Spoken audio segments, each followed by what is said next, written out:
بسم اللہ الرحمن الرحیم۔ السلام علیکم ورحمۃ اللہ وبرکاتہ۔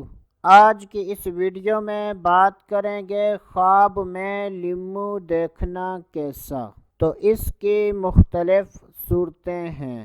حضرت سیدنا ابن سیرین رحمۃ اللہ تعالی علیہ نے ارشاد فرمایا کہ اگر کوئی شخص خواب میں زرد لیمو دیکھتا ہے تو یہ اس بات کی دلیل ہے کہ ایسا آدمی غم و مصیبت میں مبتلا ہوگا، اور اگر کوئی شخص خواب میں سبز لیمو دیکھتا ہے تو یہ اس بات کی دلیل ہے کہ اگر وہ شخص غم و مصیبت میں مبتلا ہے تو اس سے نجات پائے گا۔